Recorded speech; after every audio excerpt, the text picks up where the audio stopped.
بسم اللہ الرحمن الرحیم۔ السلام علیکم ورحمۃ اللہ وبرکاتہ۔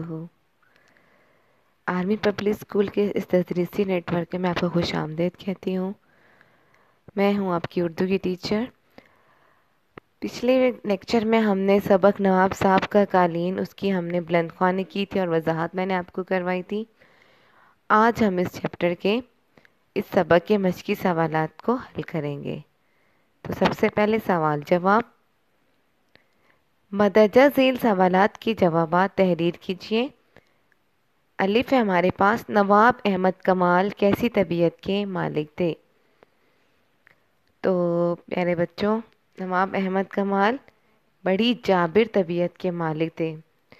اپنی مرضی کے خلاف کوئی بات بھی برداشت نہیں کر سکتے تھے۔ کسی میں اتنی جرأت نہیں تھی کہ ان کا حکم ٹال سکے۔ امیر، وزیر، سوداگر، بڑے آدمی سب کے سب ان سے ہر وقت خوف زدہ رہتے، کیونکہ ان کی طبیعت بدلتے دیر نہیں لگتی۔ ویسے خوش بیٹھے ہیں، مگر جیسے ہی ان کی طبیعت میں کچھ فرق پڑا، سارا نظام تہس نہس ہو گیا۔ بے ہے ہمارے پاس، شیرو سے قالین پر سیاہی کیسے گری؟ شیرو جو نواب صاحب کا جو تھا وہ ملازم تھا، شیرو گھر کے دروازے پر بیٹھا دوات میں سیاہی گھول رہا تھا کہ اسے اپنے بچے کی رونے کی آواز آئی۔ اس کا بچہ نواب صاحب کے خاص کمرے کے درمیان میں کھڑا تھا۔ شیرو اس کے پاس پہنچا، اسے گود میں اٹھانے لگا۔ اچانک دوات چھلکی اور سیاہی کے چند قطرے قیمتی قالین پر گر گئے۔ نمبر جی میں ہمارے پاس، جمیل آغا کون تھا اور شیرو اس کے پاس کیوں گیا؟ جمیل آغا ایک ایسا ماہر شخص تھا جو داغ دھبے صاف کرنے میں کمال رکھتا تھا۔ تو شیرو نے سوچا کیوں نہ اس سے بات کی جائے، اس کے دل میں رحم آ جائے گا اور وہ میری مدد ضرور کرے گا۔ اس کے بعد ہے ہمارے پاس سوال نمبر 4، نواب صاحب نے جمیل آغا کو کیا حکم سنایا؟ نواب صاحب 2-3 لمحے خاموش رہ کر گرجے، اگر کل دوپہر تک تم نے مجرم کا نام نہ بتایا تو تمہیں داغدار قالین میں لپیٹ کر آگ لگا دی جائے گی۔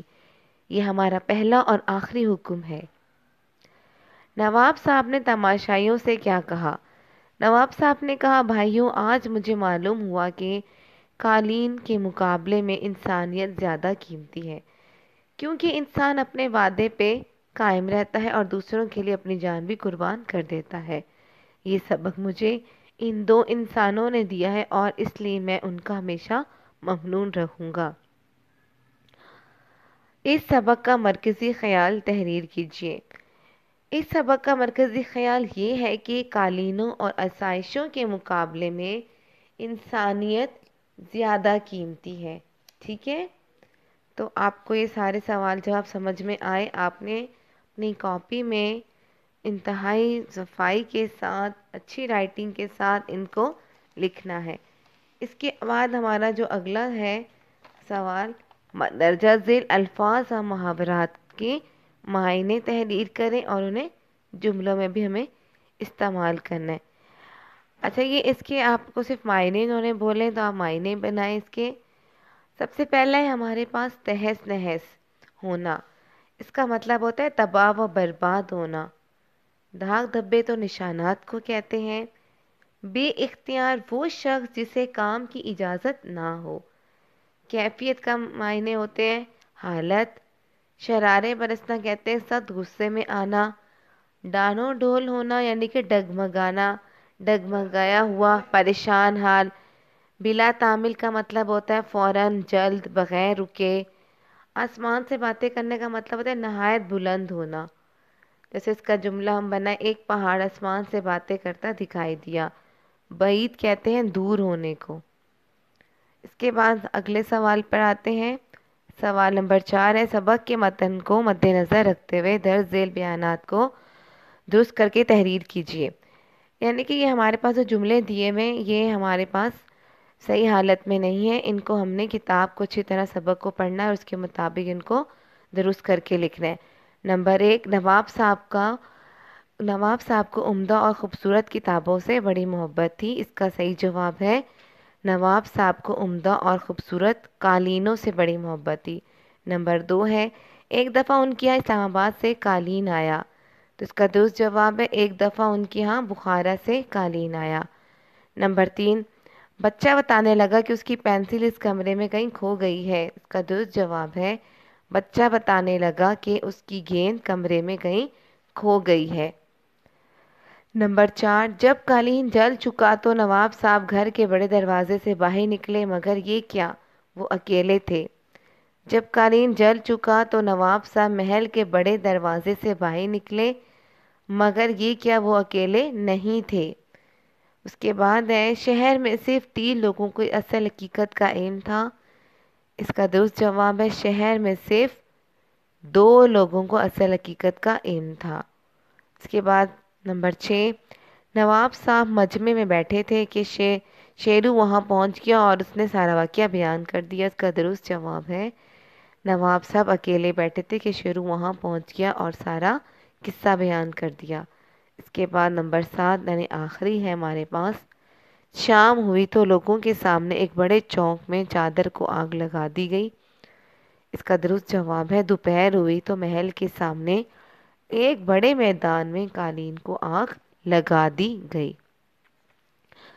اس کے بعد ہمارا اگلا سوال نمبر 5 ہے کہ مدرجہ ذیل جملوں کو کاف بڑی کے اور کاف کے کی مدد سے مکمل کرنا ہے۔ نمبر 1 ہے، میں جانتا ہوں کہ، اب کون سا والا کے لگے گا؟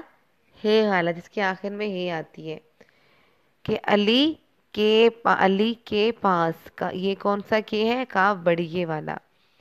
علی کے پاس ایک نئی گاڑی ہے۔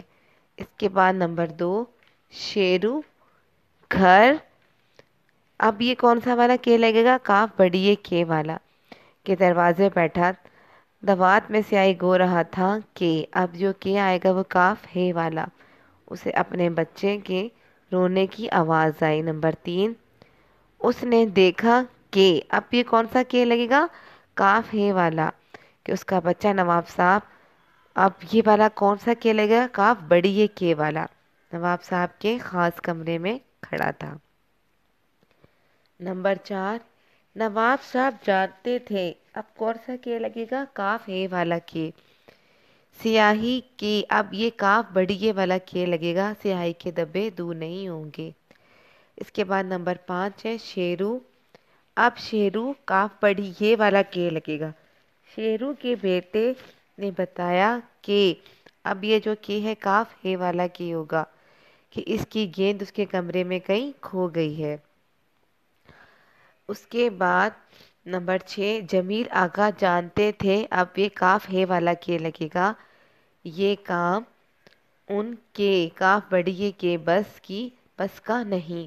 اس کے بعد نمبر 7 ہے، میں نے اسے یقین دلایا، اب کون سا کے لگے؟ کاف ہے والا کے، میں اس ڈیش لیے نوکری تلاش کروں گا، کاف بڑی کے لیے نوکری تلاش کروں گا۔ اس طرح سے یہ والا جو ہمارے پاس سوال نمبر 5 ہے، ہم نے کتاب میں ہی کرنا ہے آج کی تاریخ ڈال کر۔ اس کے بعد ہے سوال نمبر 6، مدرجہ ذیل الفاظ کے متضاد تحریر کریں۔ ٹھیک ہے، عمدہ، خاص، آگ، اصل، بدقسمتی، بعید، خوبصورت، آسمان۔ اچھا، اس میں آپ کو کچھ میں بتا دیتی ہوں، کچھ آپ خود لکھیں گے۔ ٹھیک ہے، جیسے آسمان کا زمین ہو گیا، خوبصورت کا بدصورت ہو گیا۔ ٹھیک ہے، اب اس کے بعد اب آگے جو بھی ہے آپ لوگ خود بنائیے گا۔ ٹھیک ہے، اچھا، اپنا بہت خیال رکھیے گا۔ اللہ حافظ۔